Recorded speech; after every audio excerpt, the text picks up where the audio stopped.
అందరికీ నమస్కారము. యోగాలయ కార్యక్రమానికి స్వాగతం సుస్వాగతము. నేను డాక్టర్ జేకే స్వప్న, యోగా థెరపిస్ట్ని యోగాలయం నుండి. యోగా థెరపీలో భాగంగా వివిధ రకాల సమస్యలు మనం డిస్కస్ చేసుకుంటూ వస్తూ ఉన్నాము. యోగా థెరపీ అని అనగానే మనకి 3 ప్రిన్సిపల్స్ ఎప్పుడు మైండ్లో ఉంచుకోవాలండి. The 3 most important principles are: number 1, always relax your body. మనం ఏ ఆసనాలు చేస్తున్నా, యోగిక్ ప్రాక్టీసెస్ ఏం చేస్తున్నా కూడా బాడీని రిలాక్స్డ్ స్టేట్లో చేయడానికి ప్రయత్నం చేయాలి. Number 2, slow down your breath. మీ శ్వాసని వీలైనంత వరకు స్లో చేయడానికి ప్రయత్నం చేయాలి. స్లో చేయడము అని అంటే ఇన్హలేషన్ ఎగ్జలేషన్ కెపాసిటీస్ని మనం సరి చేసుకుంటూ ఉండాలి. వీలైనంత వరకు ఎగ్జలేషన్ అనేది double the capacity of inhalation పెట్టేటట్టుగా చూసుకోవాలి. అంటే number of breaths per minute అనేది డిక్రీజ్ చేస్తూ ఉండాలి. సో దట్ కార్టిసల్ లెవెల్ అనేది మనకి డిక్రీజ్ అవుతూ ఉంటుంది. That is we have to slow down our breath. Second point. Third and most important point is calm down your mind. మీ మనసులో వివిధ రకాల ఆలోచనలు జరుగుతూ ఉంటాయి. మనసు అనేది మన బాడీలో డిసెక్ట్ చేసి చూపించే కాంపోనెంట్ అయితే కాదు. మనసు పరిపరి విధాలుగా ఆలోచిస్తూ ఉంటుంది. సో ఆ ఆలోచన మొత్తాన్ని తగ్గించుకోగలగాలి. సో ఆలోచనని తగ్గించుకుంటే ఆటోమేటిక్గా ఒత్తిడి అనేది తగ్గుతూ ఉంటుంది. సో ఈ 3 ప్రిన్సిపల్స్, ఇది ఒక ట్రయాంగిల్ అండి. ట్రయాంగిల్లో మీరు గమనిస్తే బాడీని మనము రిలాక్స్ చేయాలి, బ్రెత్ని స్లో చేసుకోవాలి, మనసులోని ఆలోచనలు నియంత్రించుకోవాలి. మన యోగా థెరపీ అనేది ఈ 3 ప్రిన్సిపల్స్ మీద యూజువల్గా వర్కౌట్ అవుతూ ఉంటుంది. సో ఈరోజు ఆరోగ్య సమస్యలో మనము మగవాళ్ళు అబౌవ్ 50 years వాళ్ళకు వచ్చే ప్రాబ్లమ్ని డిస్కస్ చేయబోతున్నాము. అదేంటి అంటే prostate gland enlargement. Prostate gland ఎన్లార్జ్మెంట్నే ఇంకో విధంగా ఏమంటారంటే BPH, బినైన్ ప్రోస్థెటిక్ హైపర్ప్లేషియా అని అంటారు. సో మగవారిలో అబౌవ్ 50 ఏజ్ అయినప్పుడు ఫ్రీక్వెంట్గా నైట్ యూరినేషన్కి వెళ్ళడము, యూరిన్కి వెళ్ళినా కూడా బొట్లుగా రాలడము, దాని తర్వాత ఎరెక్టైల్ డిస్ఫంక్షన్ అవ్వడము, సెక్షువల్ కెపాసిటీ తగ్గడము, ప్లస్ నలుగురిలో కలవలేకపోవడం. ఈ యూరిన్ ప్రాబ్లం వల్ల వాళ్ళు యూజువల్లీ ఇది నైట్ టైమ్సే ఉంటుంది. కొంతమంది కొద్దిగా ఎక్కువగా ఫైండ్ అవుట్ చేస్తూ అంటే ఎక్కువగా ఎదుర్కొంటూ ఉంటారు.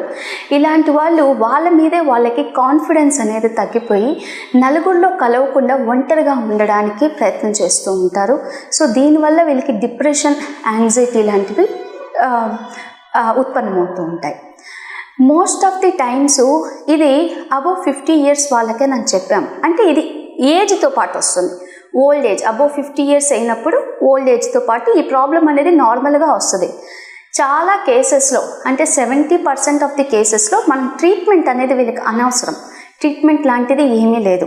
30% ఆఫ్ ది కేసెస్లో వీళ్ళకి టూ మచ్గా ఈ యురేటర్ అనేది ఎక్కువగా రెస్పాండ్ అయ్యి వీళ్ళ వల్ల అసలు కావట్లేదు, యూరినేషన్ అనేది వీళ్ళు స్టాప్ చేసుకోలేకపోవడము, దాని తర్వాత గ్లాండ్ అనేది టూ మచ్గా ఇంక్రీజ్ అయిన అంటే సైజ్ అనేది బాగా ఇంక్రీజ్ అయినందువల్ల వాళ్ళకి ప్రాబ్లమ్స్ రావడం ఉన్నప్పుడు సో డాక్టర్స్ గారిని కలిస్తే వాళ్ళు టర్ప్ అనే ఒక సర్జరీని రికమెండ్ చేస్తారు.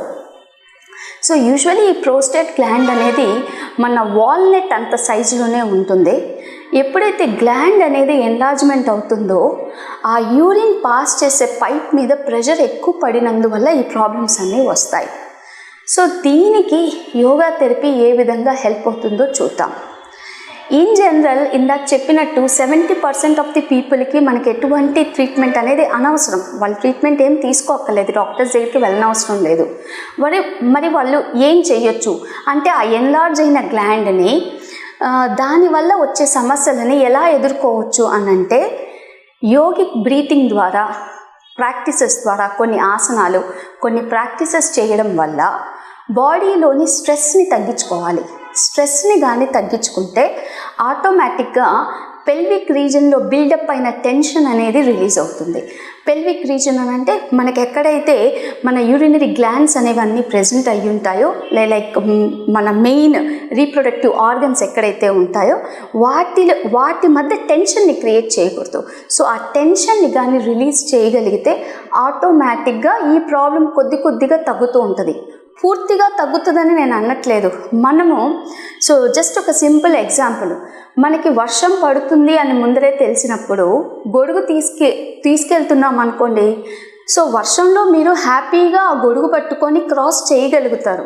అదే తెలియలేదని అనుకోండి, అంటే మీ దగ్గర గొడుగు లేకుండా వెళ్తే తడిచిపోయి వెళ్తారు. అంటే it give some comfort. Yoga practices చేస్తున్నందువల్ల మీకు ప్రాబ్లం ఎక్కువ అవ్వకుండా స్లోగా తగ్గడానికి హెల్ప్ చేస్తుంది అండ్ మేనేజ్ చేయగలుగుతారు. దీనికి ఎస్పెషలీ ప్రోస్టేట్ గ్లాండ్ ఇష్యూస్కి మనము పెల్విక్ రీజన్ మీద ఎక్కువగా వర్క్ చేయాలి. దానికి సంబంధించి కొన్ని ఆసనాలు మనం ఇప్పుడు చూద్దాం. అందులో ఫస్ట్ ఆసనం, ద వెరీ ఫస్ట్ ఆసనం, ఎక్కడికి వెళ్ళినా కూడా ప్రోస్టేట్ గ్లాండ్ ఇష్యూ అని అంటే ముందర చెప్పే ఆసనం ఏంటి అని అంటే బద్ధకోణాసన లేదా భద్రాసన. ఇది ఎలా చేద్దామో చూద్దాము. మీ మ్యాట్లో ఇలా కింద కూర్చోండి. కింద కూర్చున్నాక 2 పాదాలని వీలైనంత వరకు దగ్గరికి తీసుకురావడానికి ప్రయత్నం చేయండి. ఇలా తీసుకొచ్చాక కాలి మడమలు, కాలి వేళ్ళు 2 దగ్గరికి ఉండేటట్టుగా చూసుకోండి. ఇలా చూసుకున్నప్పుడు మీ థైస్ అంటే మీ తొడల భాగము, యూజువల్గా కొంతమందికి హిప్ జాయింట్ అనేది ఓపెన్ అప్ అయ్యి ఉండదు, రిజిడ్గా ఉంటుంది. అంటే టైట్గా ఉంటే వాళ్ళ కాలు ఇలా పైకి లేసి ఉంటాయి. పర్వాలేదు, నెమ్మదిగా వాటిని వర్కౌట్ చేయొచ్చు. సింపుల్ వార్మప్స్ చేస్తూ దాన్ని ఒక 1-2 మంత్స్లో ఫ్లెక్సిబిలిటీ తీసుకురావచ్చు. యాజ్ ఆఫ్ నౌ నేను ఆసనాలు చెప్తున్నాను, గమనించండి. మీరు ఈ తొడల్ని వీలైనంత వరకు కిందకి పెట్టడానికి ప్రయత్నం చేయండి. ఇది బద్ధకోణాసన 1. బద్ధకోణాసన 1లో మనము 2 పాదాలు దగ్గరికి తీసుకొచ్చి తొడల్ని డౌన్ చేస్తూ వీపుని నిటారుగా పెట్టుకొని ముందుకు చూస్తూ ఉంటాము. నార్మల్ బ్రీతింగ్, ఇన్హేల్ ఎక్సేల్ చేయాలి. Inhale exhale, inhale exhale, inhale exhale. Right. ఇప్పుడు బద్ధకోణాసన 2లోకి వెళ్ళబోతున్నాము. బద్ధకోణాసన 2 ఎలా చేయాలంటే బద్ధకోణాసన 1లోకి వచ్చాక శ్వాస తీసుకొని శ్వాస వదులుతూ నెమ్మదిగా మీ శరీరాన్ని నేల మీదకి తీసుకురావాలి. ఇలా తీసుకొచ్చేటప్పుడు మీరు ఎక్కడ జాగ్రత్త వహించాలి అంటే యూజువలీ కిందకి డౌన్ రీచ్ అవ్వాలి అని చాలామంది తలని ముందుకు తీసుకొస్తుంటారు. ఫస్ట్ ఎప్పుడు తల రాకూడదు. Always your abdomen should come first, then your chest should come, then after that your head should come down. చూడండి, శ్వాస తీసుకుంటూ వీపుని నిటారుగా చేశాను, నా ఎల్బోస్ని డౌన్ చేశాను. స్లోగా if you see my pelvic region, my abdomen, my chest and my head is coming down. Be in this position in a very comfortableగా ఉండడానికి ప్రయత్నం చేయండి. నా తొడలు లేవలేదు, గమనించండి. నా చేతులతో నేను బోత్ టోస్, కాలి వేళ్ళని గట్టిగా పట్టుకున్నాను. 1 2 3 4 5 6 7 8 9 10. మళ్ళీ ఎలా కిందకి వెళ్ళామో అలాగనే పైకి రావాలి. ముందుగా తలని లిఫ్ట్ చేయాలి, ఆ తర్వాత చెస్ట్, ఆ తర్వాత పొట్ట. ఈ ఆసనం చేసేటప్పుడు ఫస్ట్ పాయింట్ ఇందాక చెప్పినట్టు first abdomen should come down, then chest, then head. Reverse ఫ్యాషన్లో పైకి వచ్చాం. కొంతమంది ఏం చేస్తారు అంటే ఫస్ట్ పాయింట్ తల కిందకి పెట్టాలని దించుతారే, ఆ దించే క్రమంలో ఇన్హేల్ ఎక్సేల్ పాటించరు. ఇన్హేల్ ఎక్సేల్ పాటించకపోతే కొంతమందికి ఇక్కడ మజిల్ పట్టేసుకుంటుంది, కండరాలు పట్టేసుకుంటుంది. అలా మీకు ఎవరికైనా ఇప్పుడు నేను చేసేటప్పుడు మీరు చూసి చేస్తుంటే కండరాలు పట్టేసుకుంటే ఏం వరి అవసరం లేదు. ఎక్కడైతే పట్టేసుకుందో కాసేపు దాన్ని అలానే వదిలేయండి. Suppose your bending in this వే, మీకు ఇక్కడ పట్టేసుకుంది, ఇక్కడికే ఆగండి. జర్క్లో లేవద్దు. నాకేదో పట్టేసుకుంది కదా అని మీరు టెన్షన్ పడి తలని అటు ఇటు బాడీని లేపి ఏం చేయొద్దు. మీకు ఇక్కడ పట్టేసుకుందా, just lift, try to take a deep breath in, breath out. ఆటోమేటిక్గా ఎక్కడైతే కండ పట్టేసుకుందో అది రిలీజ్ అయిపోతుంది. Either this way. కొంతమందికి చెస్ట్ దగ్గర పట్టుకుంటుంది, కొంతమందికి పొట్ట దగ్గర పట్టుకుంటుంది. Don't worry. We will do once again. మళ్ళీ ఇంకొకసారి ట్రై చేద్దాము. వీలైనంత వరకు పాదాలని మీ పెరీనియం దగ్గరికి లాగడానికి ప్రయత్నం చేయండి. బాడీ మీద వెయిట్ వేస్తూ తొడలు బాగా కిందకి ప్రెస్ చేయాలి. 2 చేతులతో పాదాలని క్లోజ్ చేయాలి. ఇన్హేల్ చేస్తూ స్పైన్ని నిటారుగా ఉంచాలి. ఎక్సేల్ చేస్తూ చాలా స్లోగా నెమ్మదిగా శరీరాన్ని కిందకి తీసుకురావాలి. 1 2 3 4 5 6 7 8 9 10. Inhale, exhale. సో నెంబర్ 1 బద్ధకోణాసనం, రైట్. దీన్నే కాబ్లర్స్ పోజ్ అని కూడా అంటారు.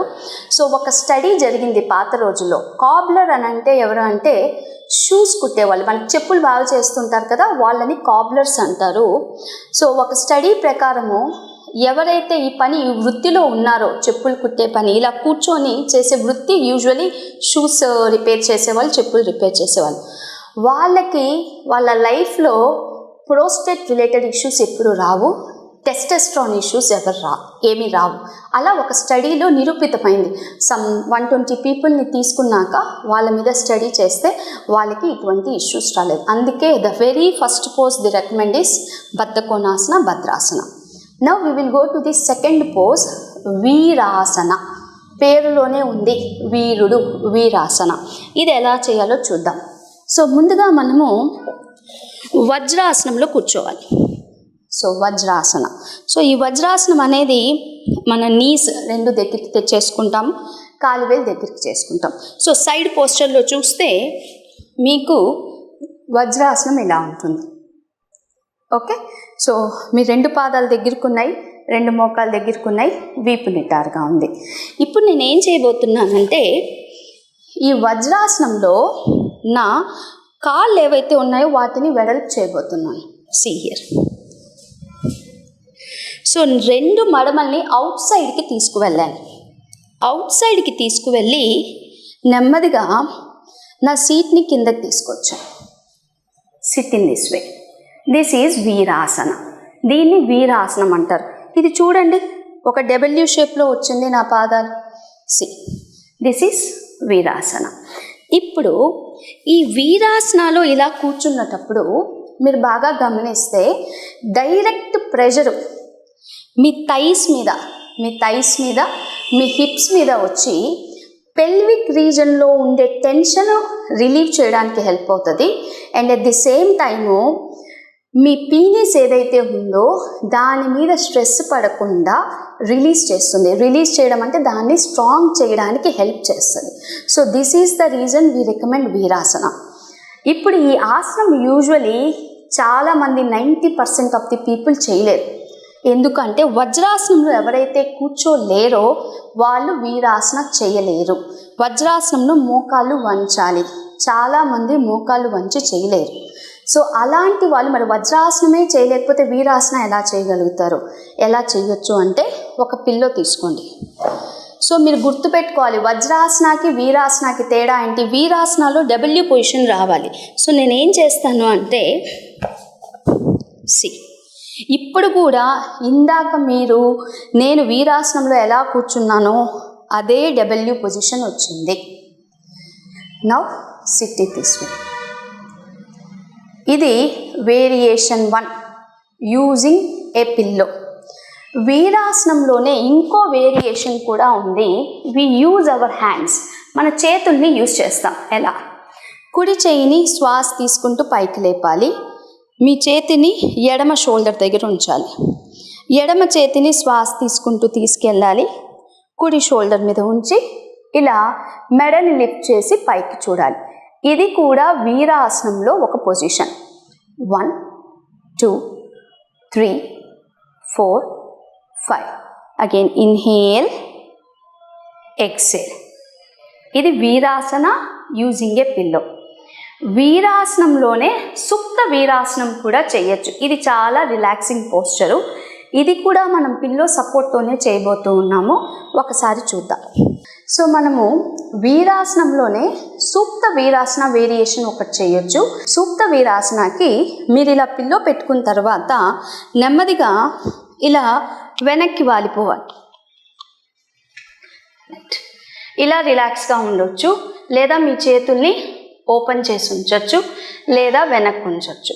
మీ కంఫర్టబుల్ చూసుకోండి. మీకు కంఫర్టబుల్ లెవెల్ ఇలా ఉంటే ఇలా పెట్టేసుకోవచ్చు. ఇది వేరియేషన్ 1 సుప్త వీరాసన. ఇప్పుడు నేను వేరియేషన్ 2 చూపిస్తాను. సో వేరియేషన్ 2 ఏం చేయొచ్చు అంటే ఒక బ్లాక్ తీసుకోండి. బ్లాక్ తీసుకున్నాక మీ పిల్లో యొక్క ఎండ్లో ఉంచండి. ఓకే, పిల్లో యొక్క ఎండ్లో అంటే ఒక హైట్ క్రియేట్ చేశాను. ఓకేనా, హైట్ క్రియేట్ చేశాక మీరు పిల్లో యొక్క ఎడ్జ్లో కూర్చోండి. పిల్లో ఒక ఎడ్జ్. నేను డబ్ల్యూ పోర్షన్ అలానే మెయింటైన్ చేస్తున్నాను. డబ్ల్యూ పోర్షన్ ఏమాత్రం నేను దాన్ని డిస్టర్బ్ చేయట్లేదు. Now this is also Virasan. Okay, right, relax. ఇప్పుడు ఇది కూడా కష్టంగా ఉంది మేడం, నాకు నేను కిందకి వంగలేకపోతున్నాను, వెనక్కి వెళ్ళలేకపోతున్నాను. సెకండ్ వేరియేషన్ కూడా రావట్లేదు. థర్డ్ వేరియేషన్ చూద్దాం. 2 పిల్లోస్ తీసుకోండి. 2 పిల్లోస్ ఈ ఎడ్జ్ మీద కూర్చోవాలి. కింద ఉండే పిల్లో మీద పైన ఉండే పిల్లో మధ్య మీరు కొద్దిగా డిస్టెన్స్ పెట్టుకోవాలి.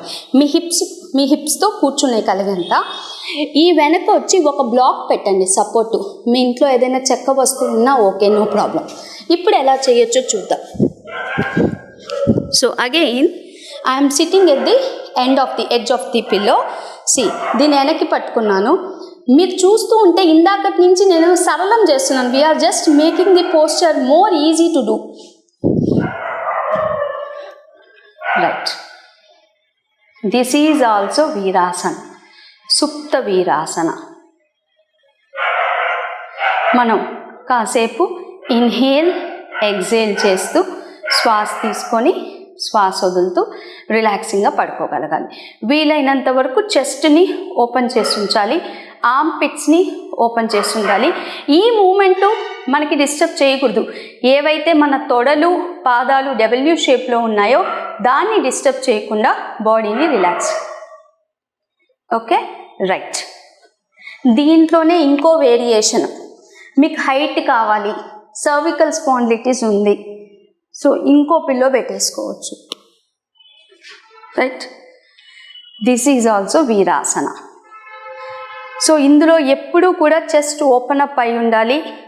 మీ యాంకిల్స్, మీ నీస్ ఈ పొజిషన్ ఎప్పుడు మెయింటైన్ చేస్తూ ఉండాలి. పెల్విక్ రీజన్ మీద ఎటువంటి టెన్షన్ పడకూడదు. Because we're doing this asana to relieve the tension in the pelvic region and to make our pelvic region strong. జెంట్స్లో ఉండే ఆ పెల్విక్ ఏరియా, ఆ క్యావిటీ ఏదైతే ఉందో దాన్ని స్ట్రాంగ్ చేయడానికి ట్రై చేస్తున్నాం. వీలైనంత వరకు సింపుల్ రిలాక్సింగ్ పద్ధతి అంటే ఇన్హేల్ ఎక్సేల్, ఇన్హేల్ ఎక్సేల్ చేస్తూ ఉండాలి. Now slowly come out of the posture. Next చేయబోయే ఆసనము ధనురాసనము. ఇది కూడా చాలా ఎక్సలెంట్గా జెంట్స్కి ప్రోస్టేట్ గ్లాండ్కి హెల్ప్ అవుతుంది. ఎలా చేయాలో చూద్దాము. సో నెమ్మదిగా మీరు ఇలా నేల మీద పడుకోవాలి. పడుకున్నాక ఒక 2 to 5 seconds రిలాక్స్ అవ్వండి.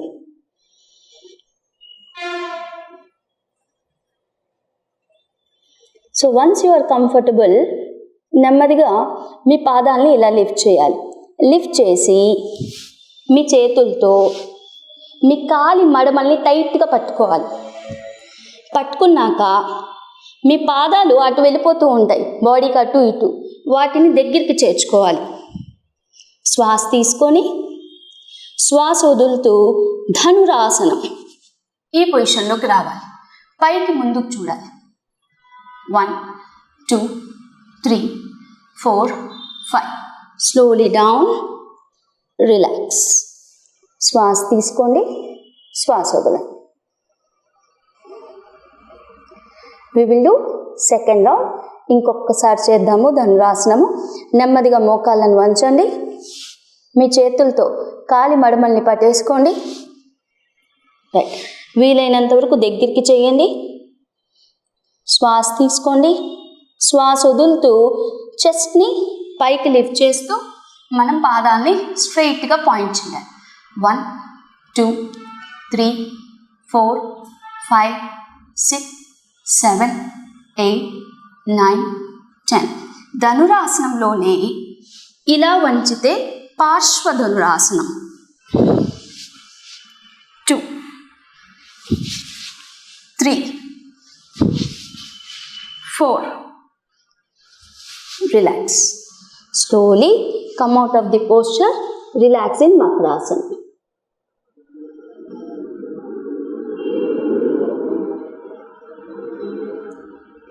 One more last posture. ఇంకో పోస్చర్ ఏది హెల్ప్ అవుతుంది అంటే బేకాసనం. బేక అంటే కప్ప. కప్ప కాళ్ళు ఎలా పెడుతుందో అలా పెట్టాలి. సో దీనికి మీ కుడి కాలు ఇలా తీసుకోండి, మీ హిప్ దగ్గరికి తీసుకురండి, మీ హిప్ దగ్గరికి ఇలా వంచాలి. ఓకే. ధనురాసనంలో మనం మడమ దగ్గర ఇట్లా యాంకిల్ దగ్గర పట్టుకొని పైకి లేపాము. బేకాసనాలో మీరు ఇలా ప్రెస్ చేయగలగాలి. సో ఫస్ట్ ఇనిషియలీ ప్రెస్ చేయండి, release, press, release, press, release, press, release. ఇప్పుడు నేను బేకాసనం చేయబోతున్నాను చూడండి.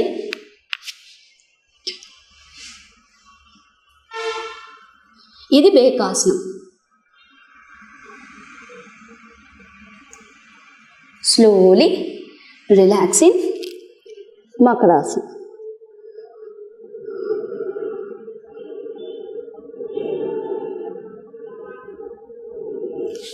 Now come out of the posture. Right. So ఈరోజు మనము మగవారిలో అబౌవ్ 50 ఏజ్ ఉండేవాళ్ళు, ఎల్డర్లీ పాపులేషన్ ఫేస్ చేసే 9 ప్రోస్థెటిక్ హైపర్లేషియా ప్రాబ్లం లేదా పోస్టేట్ ఎన్లార్జ్మెంట్కి ఏ యోగాసనాలు హెల్ప్ అవుతాయో చెప్పాము. వీటితో పాటు నాడీ శుద్ధి ప్రాణాయామ, అనులోమ ప్రాణాయామ, ఈ రెండు కూడా రెగ్యులర్గా చేసుకుంటూ ఉంటే వీలైనంత వరకు మీకు యూరినరీ ఇన్కంటినెన్స్ అనేది తగ్గుతుంది. దాని మీద కంట్రోల్ అనేది తెచ్చుకోగలుగుతారు. ఇంకా రేపటి కార్యక్రమంలో ఇంకో ఆరోగ్య సమస్య గురించి మనం చర్చించుకుందాము. అప్పటిదాకా సెలవు తీసుకుంటూ నేను డాక్టర్ జేకే స్వప్న, యోగా థెరపిస్ట్ నుంచి. Thank you.